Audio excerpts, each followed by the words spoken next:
우리는 믿음과 행함에 대해 오해할 때가 종종 있습니다.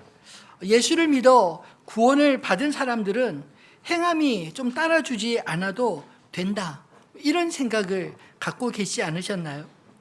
예수를 믿으면 자연스럽게 점점 지식으로 쌓이게 되고 또 믿음의 세계를 보게 되고 선하게 되고 영생을 얻는다 생각하고 아무런 노력도 하지 않는 그런 경향은 혹 있지 않으시나요? 이런 생각을 갖게 된 이유는 우리가 성경을 오해할 때가 많이 있기 때문입니다. 특별히 에베소서 2장 8절로 9절 말씀을 우리가 오해하고 있는 건 아닐까요? 한번 같이 읽어보겠습니다. 너희는 그 은혜에 의하여 믿음으로 말미암아 구원을 받았으니 이것은 너희에게서 난 것이 아니요 하나님의 선물이라. 행위에서 난 것이 아니니 이는 누구든지 자랑하지 못하게 함이라. 아멘. 과연 이 말씀이 구원이 우리의 행위로 말미암지 않기 때문에 행함은 중요하지 않고 오직 예수를 믿는 믿음만 있으면 된다, 이런 뜻일까요? 오히려 이 말씀은 구원은 우리의 행위의 결과가 아니라 전적으로 하나님의 은혜와 우리의 믿음으로 하나님이 주신 선물이라는 것을 강조하는 말씀입니다. 우리의 구원이 행위 때문이 아니라 우리를 향한 하나님의 사랑에 대한 믿음 때문이기에 구원받은 사람은 이제 아무렇게나 막 살아도 된다는 말씀은 결코 아닙니다. 오히려 우리의 행함으로 말미암지 않기에 감격하고 우리에게 구원을 주시기 위해 자신을 십자가에 내어주신 주님을 사랑함으로 오히려 주님을 위해 살고자 하는 그런 뜨거운 감사의 마음이 생기지 않나요? 비록 우리의 구원은 행함의 결과까지는 아니어도 적어도 주님을 향한 우리의 믿음은 자연스럽게 주님을 사랑하는 행동으로 나타나는 것, 그것이 정상이 아닐까요? 그런데 처음 믿었을 때의 감격도 점점 시간이 지날수록 무뎌지고 우리에게 있는 믿음에 대한 지식이 오히려 행함을 뒤로 미루는 그런 경향들이 많아지지 않았나, 우리 자신을 살펴봐야 하지 않을까요? 예수님은 그런 우리의 생각에 찬물을 끼얹으십니다. 마치 넓은 문 좁은 길의 비유처럼 오늘 말씀의 4가지 비유는 우리가 살아가고 있는 길이 어떤 길인지 보여주시고 우리의 믿음에 대해 오해하고 착각하는 것이 무엇인지 적나라하게 지적하고 있습니다. 오늘 말씀은 우리에게 가짜와 진짜를 구별하는 것과 예수 그리스도를 믿는 자가 어떻게 하나님 나라 백성으로 살아가야 하는지 말씀하는 것으로 듣게 되기를 소망합니다. 예수님은 진짜와 가짜를 구별하는 방법으로 4가지 비유를 차례대로 설명해 주셨습니다. 그런데 이 비유들을 가만히 묵상해 보면 한 가지 공통점이 있습니다. 가짜들은 그들의 말과 행동이 다르게 나타난다라는 것입니다. 즉 믿음과 행위가 다르게 방향으로 나타난다는 것이죠. 그리고 예수 그리스도를 믿는 사람들, 구원받은 사람들은 어떻게 살아야 하는가에 대한 대답으로 나무와 열매의 비유와 반석과 모래 위에 집을 짓는 인생의 비유를 들어서 설명하고 있습니다. 그렇다면 예수님은 왜 비유로 설명하셨을까요? 어려운 주제를 쉽게 이해하고 정확한 문제를 정확하게 깨닫게 하기 위해서 다른 비유들을 반복적으로 사용해 주셨습니다. 그리고 무엇보다 이 비유들을 통해 주님이 우리에게 들려주시고 싶은 이야기를 하고 계신 게 아닐까요? 46절 말씀에 보면 너희는 나를 불러 주여 주여 하면서도 어찌하여 내가 말하는 것을 행하지 아니하느냐. 사람들이 그들의 입술로는 예수님을 주님이라 고백하지만 실제로는 주님이 말씀하신 대로 살아가지 않고 오히려 전혀 다른 주님의 말씀과 상관없이 살아가는 모습들을 주님은 이상히 여겨 말씀하신 것입니다. 그것이 정말 믿음의 고백이었을까요? 어쩌면 입술로는 예수를 주라 고백하지만 실제로 그 사람을 움직이는 주는 따로 있는 게 아닐까요? 이 말씀은 자신의 인생을 지배하는 주가 예수 그리스도인지 아니면 돈이나 직장이나 때로는 자식이나 아니면 예수님 아닌 누군가의 다른 권위자인지 우리 자신을 정확하게 돌아보게 하는 말씀이 아닐까요? 예수님은 우리의 믿음을 우리의 말이 아니라 우리의 행동을 통해 알아보신다고 말씀하십니다. 지난주 우리는 하나님의 자녀가 되는 삶의 제목으로 믿지 않는 사람과 믿는 사람의 본질적인 차이가 어디에서 나타나는지를 설명드렸습니다. 원수를 사랑하라. 믿지 않는 사람들도 자기 이웃을 다 사랑할 수 있습니다. 불신자들 혹은 악인조차도 자기를 사랑하는 자를 사랑한다고 말합니다. 그런데 예수를 믿는 사람, 하나님을 믿는 사람들이 믿지 않는 사람과 명확하게 다른 차이는 원수를 사랑하라는 것입니다. 아니, 원수라도 이웃으로 여겨 더불어 살아가고 하나님께 우리가 이미 감당치 못할 은혜를 입었기에 나눠주는 인생, 대접하는 인생이 되라 하신 말씀을 우리가 지난주 나누지 않았나요? 이어지는 오늘 본문의 말씀은 하나님의 백성으로 사는 법, 곧 하나님의 말씀의 통치를 받는 하나님의 백성들이 어떻게 살아야 하는지 오늘 비유를 통해 저와 여러분에게 들려주는 말씀을 깨닫게 되기를 소망합니다. 하나님의 백성으로 산다는 것, 그것은 첫 번째로 주님의 말씀으로 자신을 살펴 좋은 열매 맺는 삶을 사는 게 아닐까요? 예수님이 들려주신 앞에 두 비유의 말씀은 우리의 눈에 대한 비유입니다. 첫 번째는 맹인이 맹인을 인도할 수 있느냐라고 물으셨고, 또 두 번째는 어찌하여 형제의 눈 속에 있는 티는 보고 내 눈 속에 있는 들보는 깨닫지 못하느냐. 이 두 말씀은 다 눈에 대한, 보는 것에 대한 이야기입니다. 여기서 맹인으로 설명한 것은 조그마한 지식으로 마치 다 아는 것처럼 더 이상 배우려 하지 않는 자를 가리켜 하는 말씀입니다. 그래서 40절에 제자가 그 선생보다 높지 못하나 무릇 온전하게 된 자는 그 선생과 같으리라. 이 말씀은 더 이상 배우려 하지 않으면서 선생 되려 하는 자를 꾸짖어 하는 말씀입니다. 또 남의 눈에 티를 빼고자 하는 자는 조금 자신이 아는 말씀으로, 지식으로 남을 판단하고 비난하는 자를 가리킵니다. 예수님은 왜 이 비유를 들어 말씀하고 있을까요? 하나님을 믿노라 하면서 하나님의 말씀으로 자신을 먼저 살피지 않고 말씀으로 우리의 마음을 채우지 않을 때 우리의 삶에 어떤 부작용이 생기는지 분명하게 보여주시기 위함인 것입니다. 말씀을 어설프게 할 때 생기는 문제는 바로 교만 아닐까요? 보지 못하면서도 본다 말하고 자신의 허물을 깨닫지 못하고 남의 허물만 들추는 자는 교만한 자입니다. 결국 하나님의 말씀으로 자신을 먼저 보지 못하면 소경과 같고 외식하는 자 되기 쉽다는 말씀을 하신 것입니다. 특별히 이 말씀은 그 당시에 바리새인과 서기관들을 두고 하신 말씀이기도 합니다. 그들은 하나님의 말씀을 잘 아는 자요, 율법의 계승자라는 그런 자부심이 있었습니다. 그럼에도 불구하고 그들이 알고 있는 지식으로 그들 스스로 행하지 못하면서도 오히려 그 말씀을 알지 못하고 행하지 못하는 자들을 미워하고 그들을 이방인과 같이 여기고 죄인같이 여기는 그런 그들 안에 교만을 지적하고 계신 것입니다. 그들의 행동에 대해서 예수님은 외식하는 자여라고 말씀하고 있지 않나요?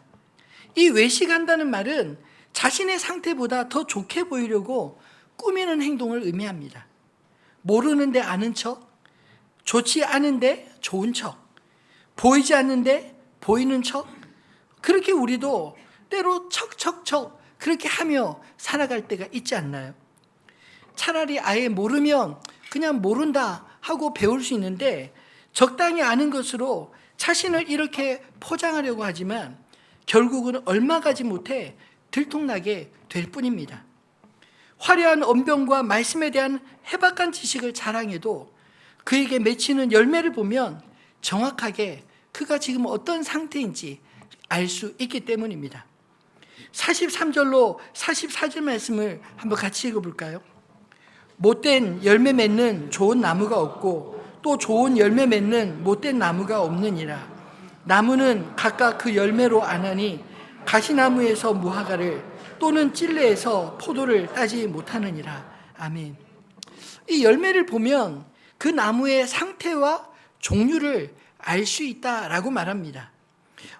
43절은 나무의 상태, 나쁜 나무, 못된 열매 맺는 좋은 나무가 없고 좋은 열매 맺는 못된 나무가 없다.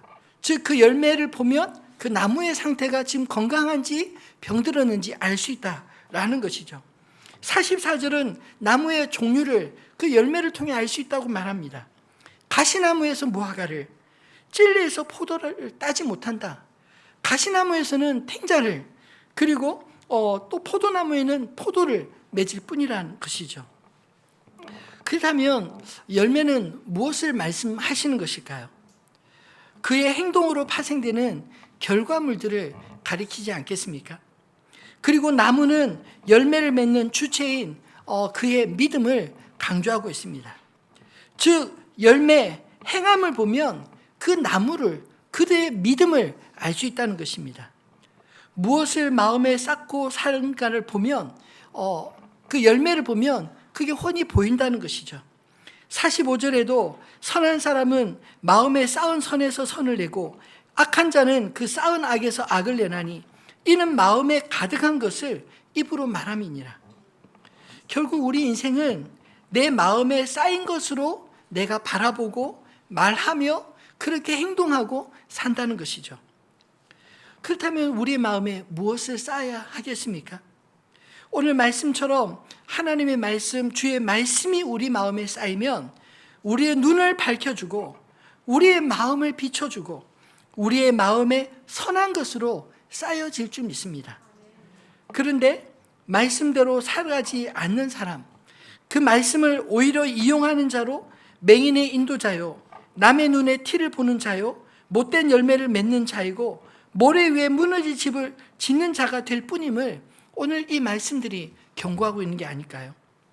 그들은 외식함으로 말씀을 교묘하게 이용하지만 실제로 말씀과 거리가 먼 삶을 살아가고 있기에 이런 증상은 반드시 나타나게 되어 있다라는 것입니다. 하나님의 백성들은 거짓 교사들과 선지자들을 분별할 수 있을 뿐만 아니라 우리 역시 하나님 말씀을 듣는 자로서 자신의 믿음을 삶으로 살아내야 될 의무가 있지 않나요? 남을 판단하기 전에 먼저 우리 자신을 말씀으로 우리 자신을 돌아보고 말씀을 우리의 삶에 채워서 말씀이 우리의 삶 가운데 드러나기를 간절히 소망합니다. 좋은 선생에게서 부지런히 배워 까막눈에서 벗어나기를 바랍니다. 맹인이 맹인을 인도하지 않도록 다 안다, 교만해하지 말고 우리가 하나님 말씀을 부지런히 읽고 배우고 또 그 말씀 가운데 순종해야 하지 않을까요? 말씀을 조금 안다고 남을 정죄하거나 비난하지 마시기 바랍니다. 오히려 말씀으로 자신을 돌아보아 내 눈에 들보를 먼저 치우고 밝은 눈이 되어서 비로소 남의 눈에 티를 잘 보고 빼내는데 도움 줄 수 있는 저와 여러분 되기를 소망합니다. 우리 안에 늘 하나님의 말씀이 충만할 때 좋은 열매 맺는 좋은 나무가 될 수 있지 않을까요?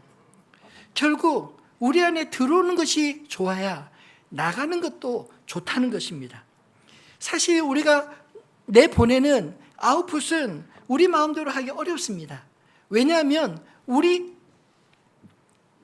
내가 조정하기보다 오히려 우리 안에 있는 것이 그것을 조정하기 때문이죠. 그렇다면 우리가 좋은 열매 맺기 위해서는 어찌해야 할까요? 좋은 것을 힘써 우리 마음에 채워야 하지 않겠습니까? 하나님 말씀을 우리의 가운데 충만히 채울 때 우리의 말하는 것과 행하는 것에 주의 말씀의 지배가 있는 줄로 믿습니다. 내 안에 쓰레기가 가득하면 결국 선한 것을 내고 싶어도 낼 것이 없지 않나요?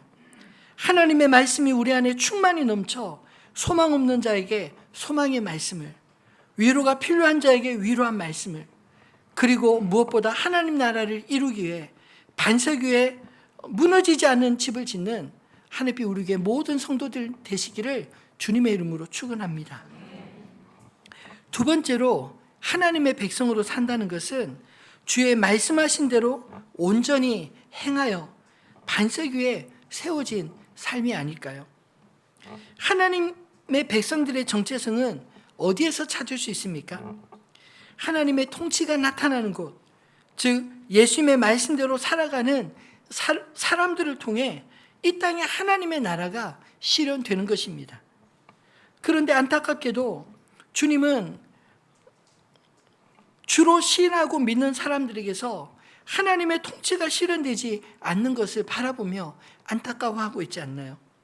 실제로 예수님은 그런 상황을 직시하셨습니다. 46절 말씀에 너희는 나를 불러 주여 주여 하면서도 어찌하여 내가 말하는 것을 행하지 아니하느냐.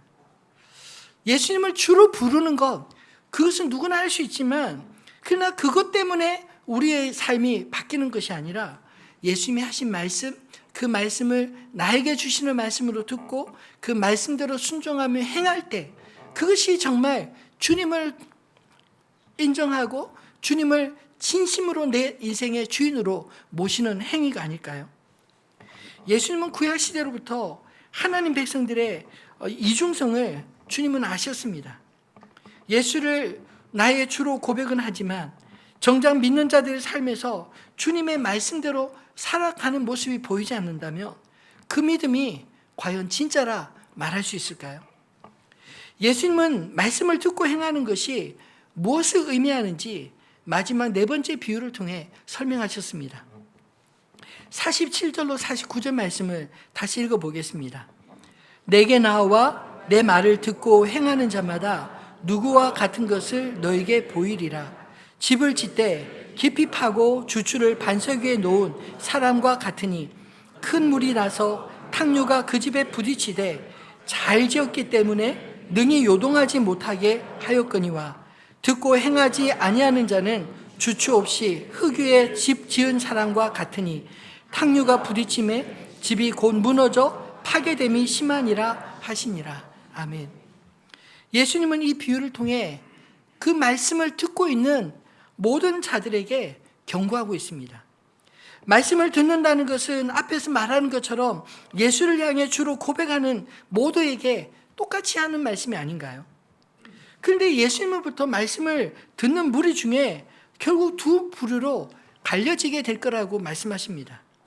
말씀을 듣고 그 말씀대로 순종하여 행하는 사람과 말씀을 듣고도 행하지 않는 사람들이 있다는 것입니다. 그 차이는 마치 주추, 즉 기초를 반석 위에 지은 집과 기초 없이 흙 위에 적당히 지어진 그런 집과의 차이라고 말씀합니다. 날이 화창한 때는 두 집에 별반 차이가 느낄 수 없습니다. 아니 오히려 같은 시간과 수고가 들어간다면 아마도 기초공사 없이 흙 위에 대충 지어진 집이 훨씬 빨리 그리고 크고 화려하게 지을 수 있지 않을까요? 그에 반해 기초공사를 반석 위에 놓은 집은 시간과 재정과 수고가 훨씬 더 많이 들어갈 것입니다. 같은 시간에 흙 위에 지어진 집은 다 지어졌는데 반석 위에 지어진 집은 오히려 여전히 공사 중이어서 왠지 손해보는 듯한 그런 느낌이 들지 않을까요? 그런데 문제는 날이 좋을 때가 아니라 홍수가 날 때입니다. 최근에 며칠 전에 사막의 도시 두바이에 하루에 200mm 넘는 폭우가 쏟아져서 도심 전체가 홍수로 엄청난 피해를 보았다. 기사를 보았습니다. 실제로 영상을 보니까 도로들이 다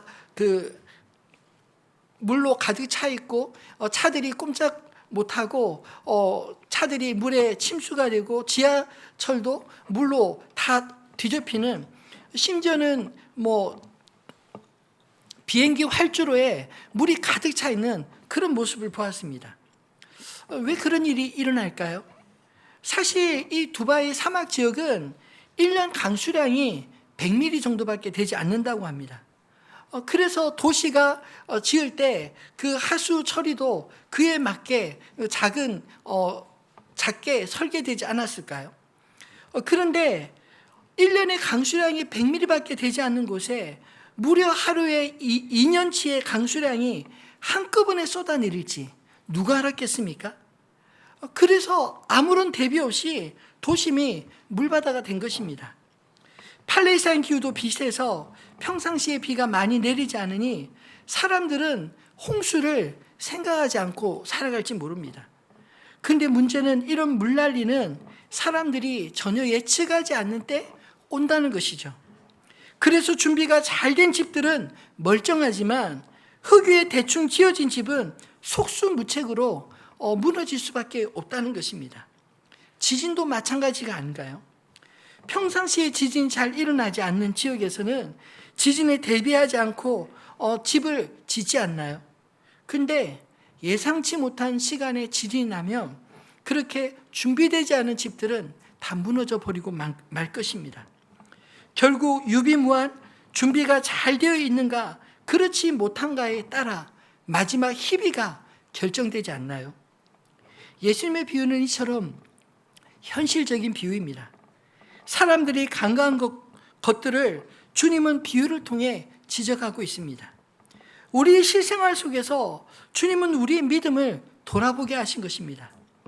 반드시 믿음은 행동의 열매를 맺게 되어 있습니다. 말은 누구나 다 할 수 있습니다. 그러나 실제로 말씀대로 사는 것은 믿음이 없으면 행할 수 없다는 것입니다.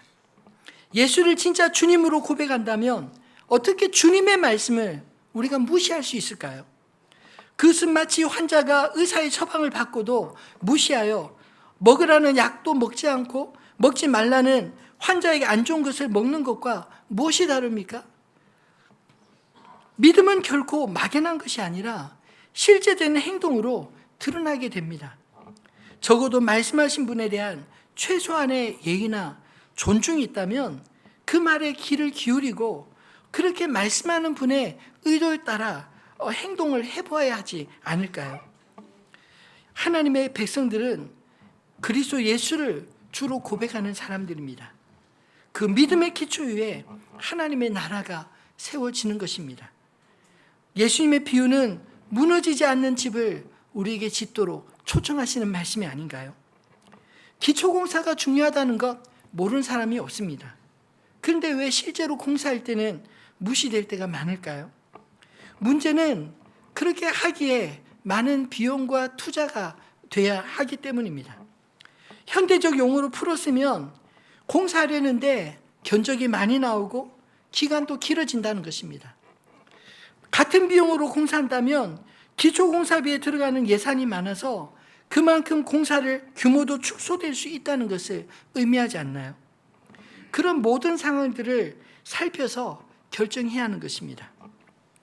언제 홍수가 나고 질이 날지 모르는데 아니 맑은 날에 보면 적이지 않는 위험 비용을 현재 치르고 반석 위에 집을 지을 것인지 아니면 그런 위험이 결코 일어나지 않을 것이라 믿고 기초공사비를 최소화해서 집을 지을 것인지 사람들은 선택하며 산다는 것이죠.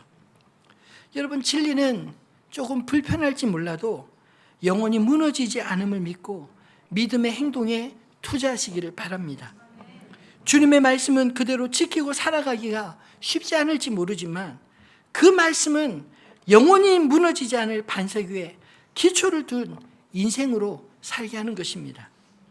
우리의 영원하신 반석인 주님을 믿는 믿음으로 말씀대로 온전히 행하시는 저와 여러분 되시기를 소망합니다. 말씀을 맺겠습니다. 우리의 행동으로 우리 자신의 믿음을 주님 앞에 증명하시는 저와 여러분 되기를 바랍니다.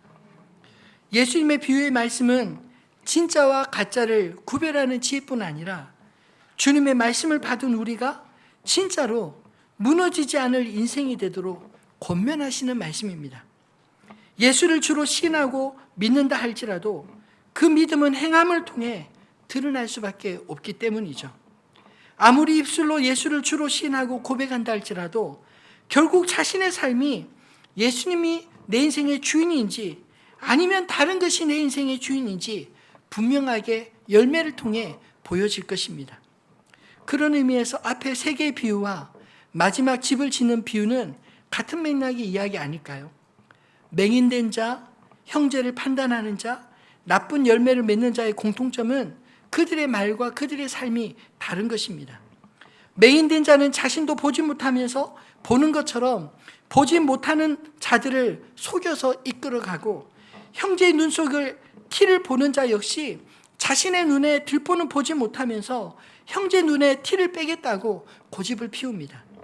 못된 열매를 맺는 자는 자신을 아무리 포장하고 미화해도 자신이 맺는 열매가 자기가 지금 어떤 상태이며 어떤 나무인지를 드러내게 되지 않을까요?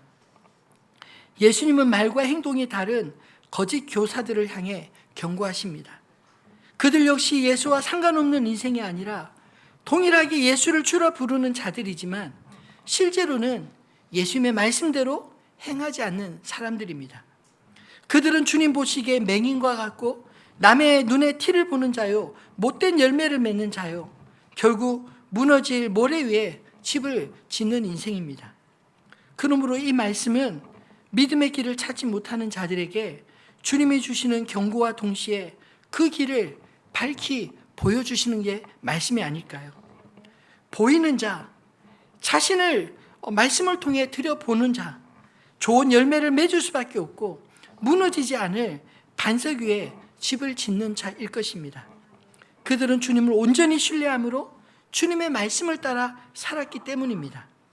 주님은 우리가 영원히 무너지지 않을 집을 지을 반석이 되시는 분임을 믿으시기 바랍니다.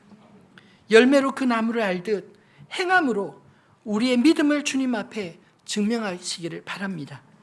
우리의 믿음을 증명하기 위해 사는 것은 아니지만 우리의 믿음은 우리의 삶을 결코 속일 수 없기 때문입니다. 우리는 결국 내가 믿는 대로 내가 좋아하는 것을 쫓아가기 때문 아닐까요? 예수를 믿기는 하는데 좋아하지는 않는다. 여러분, 이게 성립이 될까요? 그런데 실제로 우리의 삶은 믿음으로 작동하지 않고 내가 좋아하는 것을 내가 익숙한 대로 편한 대로 그렇게 흘러가고 있지 않나요? 그 말은 어쩌면 예수님을 믿고 싶지만 좋아하고 싶지만 아직 나를 온전히 맡길 만큼 주님을 신뢰할 수 없습니다. 이런 뜻이 아닌가요? 그래서 확신 없는 주님의 말씀보다 쉽고 익숙하고 편한 길을 좋아하는 대로 행동하는 게 아닐까요?